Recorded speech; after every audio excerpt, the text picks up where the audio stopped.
Second हम discuss करेंगे domain and range of cosine function. हमारे पास फंक्शन है y cos x। अब डोमेन है क्या?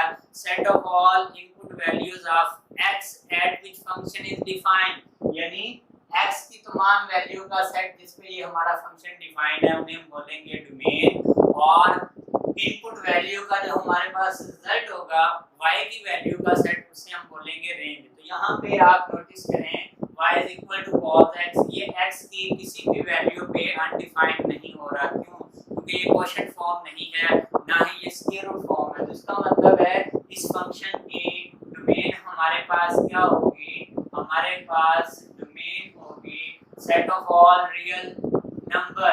हम इसको r से रिप्रेजेंट कर सकते हैं, हम इसको माइनस इंफिनिटी से प्लस इंफिनिटी से रिप्रेजेंट कर सकते हैं।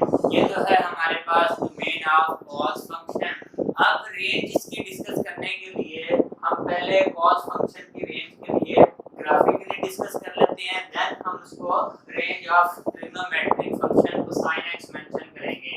अब यहाँ पे ये हमारे पास है पॉजिटिव x एक्सिस और यहाँ पर ये हमारे पास है पॉजिटिव y एक्सिस, यहाँ पर ये हमारे पास है नेगेटिव x एक्सिस और यहाँ पर ये हमारे पास है नेगेटिव y एक्सिस। अब यहाँ पर हम रेंज को डिस्कस करने के लिए हम मेंशन कर लेते हैं एंगल को। यहाँ पे हमारे पास 0 रेडियन, यहाँ पर हमारे पास है π/2, यहाँ पर एंगल है π, नेक्स्ट एंगल है हमारे पास 3π/2, नेक्स्ट है 2π और अगर एक और हम रिप्रेजेंट करें तो ये बनेगा 5π/2। इसी तरह अलोंग नेगेटिव x एक्सिस जब डिस्कस करेंगे तो ये बनेगा माइनस का π/2, यहाँ पर बनेगा माइनस का π, नेक्स्ट हमारे पास एंगल बनेगा माइनस का 3π/2 माइनस 2π एंड यहाँ पे बनेगा माइनस 5π/2। अब हमें ये ऑलरेडी पता है कि 0 रेडियन के जब यहाँ पे हम 0 पुट करेंगे तो cos 0 हमारे पास क्या आता है? cos 0 हमारे पास आता है 1। यहाँ पर हमारे पास वैल्यू है y की 1 और यहाँ पर हमारे पास y की वैल्यू है -1। अब cos 0 पे क्या होता है? 1, उसके बाद cos 90 पे क्या होता है? 0, उसके बाद cos pi पे क्या होता है? -1। नेक्स्ट है हमारे पास cos 3π/2 पे क्या होगा? अगेन 0, क्योंकि y एक्सिस पे cos 0 होता है। 2π पे cos हमारा क्या बनेगा? 1 और उसके बाद 5π/2 पे अगेन वैल्यू क्या बनेगी? 0। अगर हम इन्हें कंबाइन करते हैं तो हमारे पास cos का ग्राफ कुछ इस शेप में ड्रा होगा यहाँ पे और इस फॉर्म में। अब यहाँ पर हमारे पास सेम नेगेटिव पे अगर हम चलें तो हमें ये ऑलरेडी पता है कि cos of minus theta equal होता है cos theta negative sine vanish.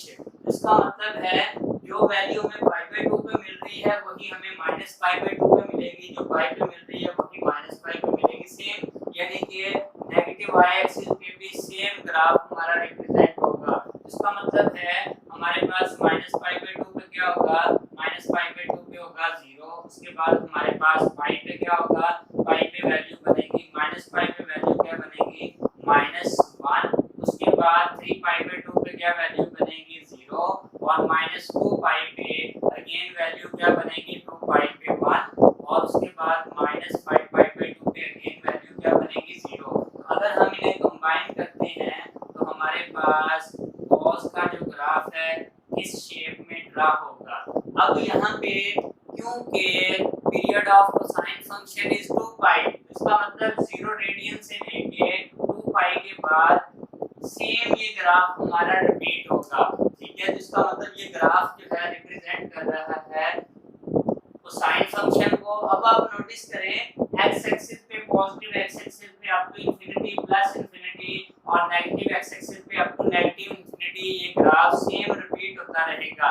इसका मतलब है कि जो हमारे पास x की वैल्यू है वो क्या रिप्रेजेंट कर रही है? Domain of trigonometric function cosine x, और जो y की वैल्यू वो क्या रिप्रेजेंट कर रही है? Range of trigonometric function cosine x। तो यहाँ पर डोमेन क्या है? -इंफिनिटी से प्लस इंफिनिटी। और अब रेंज के लिए सेम आप नोटिस करें कि y एक्सिस पे मैक्सिमम वैल्यू कितनी है 1, मिनिमम वैल्यू कितनी है -1, तो हम कह सकते हैं रेंज यहाँ पे क्या होगी, हमारे पास रेंज होगी -1 से +1 क्लोज इंटरवल, यानी cos की मैक्सिमम वैल्यू क्या होगी 1, cos की मिनिमम वैल्यू क्या होगी -1, और ये हमारे पास है domain and range of trigonometric function यानी कोसाइन फंक्शन। अब इसे हम क्वाड्रेंट वाइज भी डिस्कस कर सकते हैं। हमें ऑलरेडी पता है कि फर्स्ट क्वाड्रेंट में तमाम ट्रिग्नोमेट्रिक फंक्शन पॉजिटिव, सेकंड में साइन पॉजिटिव, थर्ड में टेन पॉजिटिव, फोर्थ में कॉस पॉजिटिव।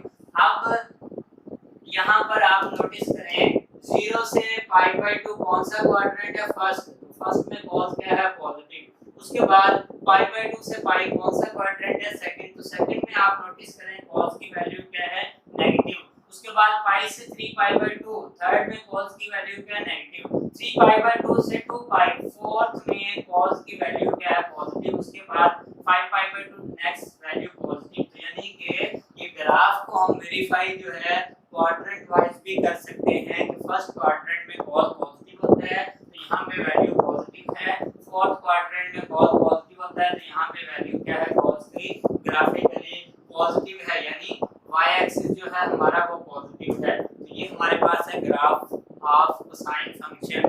डियर स्टूडेंट, अगर आपको इससे रिलेटेड कोई क्वेश्चन हो तो आप कमेंट बॉक्स में क्वेश्चन रेज कर सकते हैं, कमेंट कर सकते हैं। इसके अलावा अगर आपको ये वीडियो अच्छी लगी है तो जरूर सपोर्ट कीजिएगा, लाइक कीजिएगा।